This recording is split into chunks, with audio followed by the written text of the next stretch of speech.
Georgia, 1 year after the war with Russia, remains a place in high tension. Leader Mikhail Saakashvili is warning further conflict could lie ahead, and there's a state of heightened alert along the border where the disputed territory of South Ossetia, the focus of the war last year, remains very much in dispute.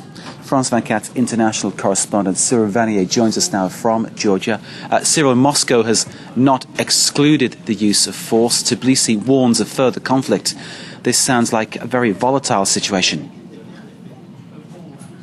Well, in most of Georgia, life is actually totally normal. But the part of the country that matters, obviously, is the boundary between the separatist region of South Ossetia and Georgia proper.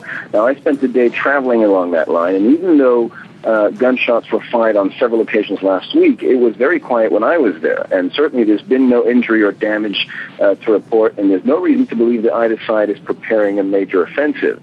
That's not to say it's entirely peaceful, however. The area is under permanent tension. It's on one side you have Ossetian separatists backed by Russian troops, and on the other you have Georgian police. Sometimes they're only a few hundred meters apart with no physical barrier to separate them. And that's why the Georgian residents who live in the area are in a permanent state of fear that another conflict could erupt. But I stress that currently there is none of the heavy fighting that was taking place here last year, which eventually led to a full-blown war.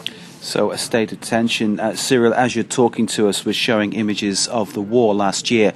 Clearly, in the minds of the people that you've been meeting, those memories must be very, very vivid. Tell us, what of South Ossetia? Well, even though for most of the international community, officially South Ossetia is still part of Georgia, on the ground, the region feels like a totally different country. Most people there speak Russian. They have a Russian passport. They use the Russian currency. The boundary between South Ossetia and Georgia proper is under the control of Russian federal guards. You need authorization to go in, which is, of course, delivered by the Russians.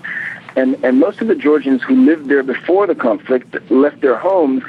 They've got very little hope of being able to return to their homes. So on the ground, South Ossetia is separate from the rest of Georgia, and short of a military offensive, which the Georgian president has ruled out, I can't see how Georgia will be able to reclaim the province of South Ossetia. Cyril Vanier there reporting from Tbilisi, and Cyril's assignment to Georgia will be part of a larger report on France 24 in the coming days.